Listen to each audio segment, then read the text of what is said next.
go. Hi everyone, welcome to today's podcast. I am joined by David Star and Phil Barrow, and today we will be discussing missions and their moments within their work as well. And we've got some exciting questions to run through. But before we start, we'll let David and Phil both give a little bit of an intro about themselves. So, David, over to you. I'm David Starr. I'm a consciousness trainer. That's what I do for a living. I have courses that I run every year and really supported. I'm a author of many books, even a children's book, all about higher consciousness and helping to bring awareness around that. And I've done a lot of missions works with my soul brother here, Philip Barrow. I'm just pleased to be here and assisting humanity at this time. Okay, really, very good. Thanks, David. Over to you, Phil. Thank you, everyone. I'm Philip Barrow. I'm a accredited healer, a Reiki master, teacher, also shamanic healer, and a warrior, removing dark energies, demons, implants, all that. I was assigned here by the Emerald Order to lift the vibration of Earth and to wake people up and to get them to remember who they are so Earth can be like an heaven again, like it was in the old days. Okay, great. Thank you both. So what we're going to do now is I've got some questions for you both. So open discussion. I'll ask you both, and yeah, just feel free to answer them. So the first one again for you both. How did you first realize you were being called to these missions together? David, if you want to start. We started talking, and I believe Sophie. I believe there's somebody out there who connected us together, and we realized we had this common interest to raise the planet's vibration, and we just decided, well, let's just jump on a Zoom and see what happens. It all started out just privately, but then more and more people were joining, and then they were telling friends, and the next thing you know, we're going live with these, and Lightworker communities are joining with these missions, and they're just amazing. Super proud to be a part of it. Oh, that's really lovely, David and Phil. Yeah, when we first got together, it wasn't Sophie, it was a friend of ours that got us together. We did the missions and things were changing during the missions. Our vibrations were changing. We were feeling a lot of high vibe. We could feel what was happening and we could see remotely what was happening. And at the beginning, it was a bit like a game, but it went further and further. And we noticed that the resonance of Earth started changing days after. And we noticed the change in people around us. Our vibration was changing. We knew we were helping, and we started getting visions, signs. The galactic started coming to us. The angels started coming to us. We started seeing a lot of stuff you don't normally see, and we realized during it we started clicking together, and we started having the jigsaws of our missions together. We only had part, and it was great fun at the first, but it was a lot of serious work and a lot of missions that we couldn't broadcast because they're quite dangerous. An example was a war on Orion. So Yeah, no, yeah. understandable. But no, that's really cool to know. So I've got a couple of questions just based on that then. So what would you say is your best experience or moment in doing this work?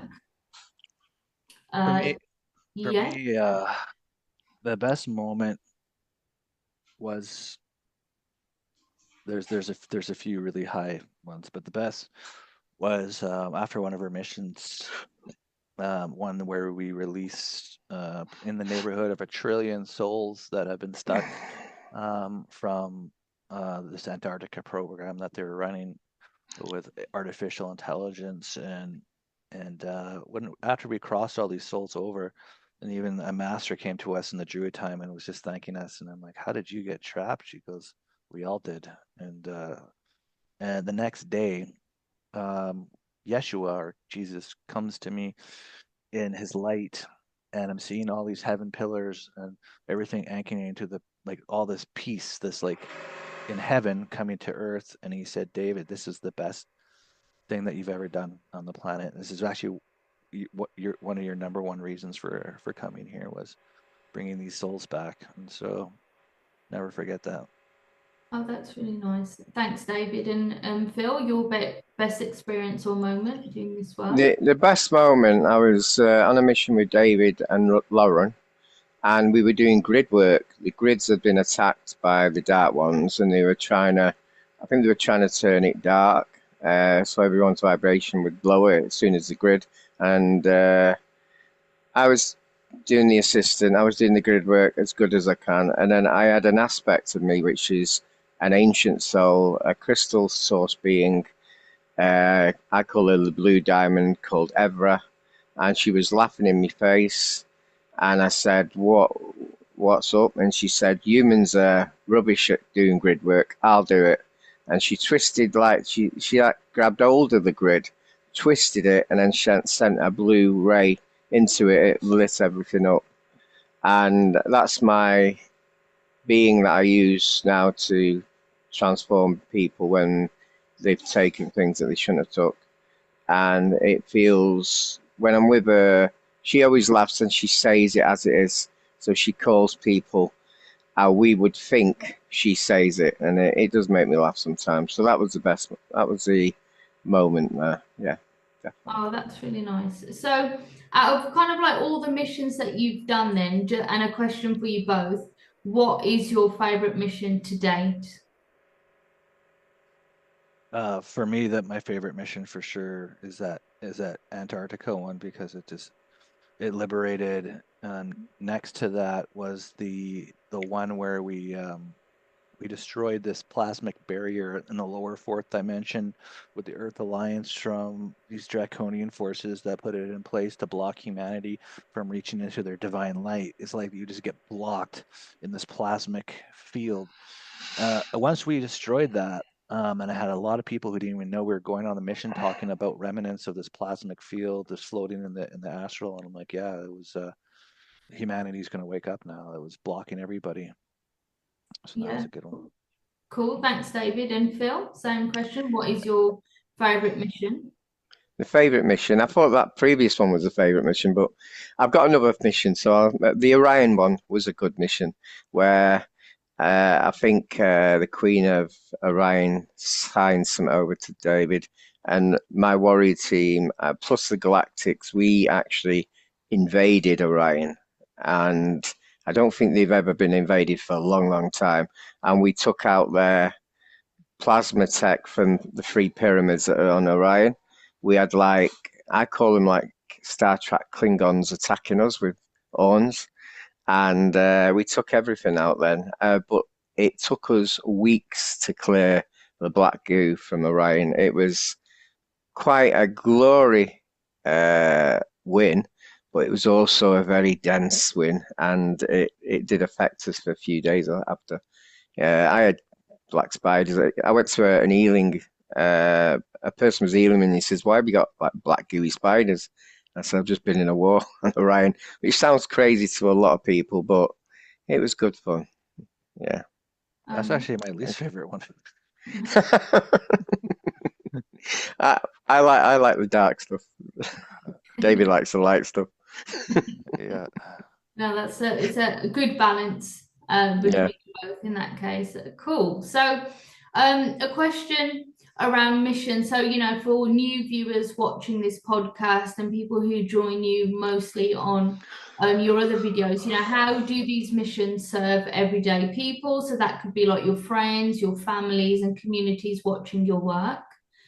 David, if you want to go first. It's simply humanity wouldn't be able to wake up and come online with what was infiltrated in here. The level of infiltration was absolutely ridiculous, and it had to be cleared out. And so it literally helping everybody wake up, come online, and it all leads to peace on Earth and love-based reality. So it hasn't been easy, but it's helping everybody. And as people are raising in frequency, they're falling more in love with themselves, more in love with their life, and so the impacts that this is having that we don't even see from the missions. It's just the ripples go so far. Yeah, no, that's interesting. Thanks, David and Phil. Uh, what it is, these times were recorded in ancient scripture. Yeah, many different uh, beings have written that these times are very, very important because this is the time we can take Earth back. So the dark beings, the dark controllers, is trying to stop it with sending voices in people's head, implants, even attacking the light grid. And we're here to assist and stop them. And every time we stop, then the Earth lifts a bit higher, ready to get to the heaven state it used to be hundreds of thousands of years ago. So people wake up without that tiredness because they've been drained of their energy from the alien beings, and they'll feel better for it. And that's all we're here for. Yeah. Yeah, cool. Thank you. Yeah. So we're gonna focus on protocols now. So again, question for you both. How do you protect yourself and the people you serve during intense work? We usually call in our aspects. Sometimes we merge with them. We create sacred space. We call in all the guide teams, and we draw upon all the realms of light that want to assist with liberating the consciousness of the planet. And so ultimately, they're guiding and protecting us the whole way. But we're also tuning in, and then we have each other's back at the same time. If one of us or ends up in a little bit of a hot spot, we tune in and we assist each other. And so it's a combination. Yeah, cool. Phil? Yeah, like David said, we call in many teams, my own team and many of the galactic teams and many angels and that sort of thing. I also, just before it, I make a sacred space with my sound bowl. I also have got a shungite protector which stops attacks with the tech, and I've also got a transmuting bowl, transmutes dark to light. If you look at it, is a light side and a dark side, and that is connected to all who's connected here now, just so we don't get infiltrated, because you never know. Yeah, no, cool. Thank you. Yeah, thank you both. So, touching on the fall equinox, what energetic opportunity does this day offer for the planet and those awakening? It's really a special point in time after the 9/9 portal, but with the collective in their awakened state right now, it has a lot of these density beings on Earth scrambling to prevent this wave of love-based integration across the planet. But the universal consciousness is in full peace right now, and those beings are going to be connecting with us on this mission. And what's absolutely amazing is like the Buddhas, the masters, the deities are all in universal consciousness because it's safe. And so it means that the last problem right now is the energies of Earth in this final push, this final clearing, um, to get the preparation for humanity to leap onto the open heart system. And when that happens, everything changes. Cool. Phil, thanks, David. Yeah, the this event is to waken more souls up, to help the vibration of the earth, and also the parasitic race have got something planned for the end of the year, I think in November. So this will be the pre-act attack on them, basically, using the light and bringing everyone in and winning this war that's been stated for hundreds of thousands of years. Yeah. Yeah, cool. Thank you. So, just touching on the Galactic Alliance, what does their partnership feel like in your work and how are they assisting? Would you say it's quietly, directly, or both? Indirectly, as they work with aspects of themselves to upgrade their DNA during sleep and open up their chakras for everybody awakening on the planet. Directly with us, we have literally seen their light ships flying into our house, getting ready to go on these missions with us. They've taken us to places on their ships. They'll bring us onto their ships in our sleeping state as well to give us information. And it's just been very direct, but we do have to call them in for the missions because of the free will of Earth. They won't just go ahead and start doing these missions without us. Like otherwise, they would take on like the karma, and they can't get involved unless we ask them in. And so they've been a crucial part in so many of our missions, for sure. Cool, thanks, David. And Phil, same question. Do you agree? Is it quietly, directly, or both? It's quietly on the simple reason what David said. We are all sovereign beings, and they're in a very sticky situation where we can call them in, but they do understand that some people on Earth might not want them in. So they tend to do a lot of off-planet missions, more off-planet missions than down here, but we can still call them in there, and they're waiting for assistance. So if anyone ever needs help, call them in, because that's all they need. A bit like how your guides call them in. Sometimes they just need to question. Yeah. Yeah, cool. Thanks, Okay. Phil. Cool. So we've got a couple questions to go. So in terms of like your work and mission, where can people register and what should they bring, intent, water, journal, etc.? Definitely bring your intentions for peace on Earth, love-based reality, and for the liberation of consciousness on Earth, because that's what's going to be happening on the fall equinox. It's on September 22nd, and there'll be a link in the posts of the video here where you can register for the event. It's at 3 p.m. Central, 9 p.m. UK time. Cool. Thanks, David. Phil, anything to add to that? Yeah, what I would say is make sure you ground yourself beforehand. A little bit of any dense energies. Have some blessed water. Just give love into your water and drink some. And also bring your tools if you're spiritual, like language, crystals, anything, or even instruments. Anything that you are happy with, bring along. Yeah. Cool. Yeah, thank you. And I guess for people who can't attend live, how can they receive transmission or support? Anybody who is signing up and they can't attend, we will send them out the replay.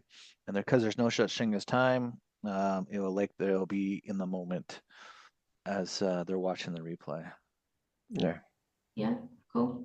I would also add to that, set your intentions to send your energy here as well. Just set your intentions beforehand so you can be here twice over there. Yeah. Yeah, cool. Well, thank you both. I think for myself, I've learned a lot as well, during this Q&A. But is there anything, that you guys want to just wrap up with for everybody watching, a message that you want to send out from you both? I just have one thing to say. Don't forget to like and subscribe to Phil's YouTube. It's Philip Barrow, Archangel Raphael. Cool. Thanks, David. Phil? I just wanted to know that over the years, you learn something every week. You still learn. Like recently, I connected to a partner of mine, Sophie, and we were doing energy work, and we were also doing godlike particle, and I got bliss energy, and I'll be bringing the bliss energy along to the event, and we saw each other's soul and inner child, and just remember that things can improve if you're in a lower vibration. Just let it go. Just surrender all the negativity. There you go. Yeah, cool. Thanks, Thank Phil. you. Cool. Well, thanks everybody for joining us, and I'm sure we'll catch you the next time. Okay. See you later. Thank you. See ya.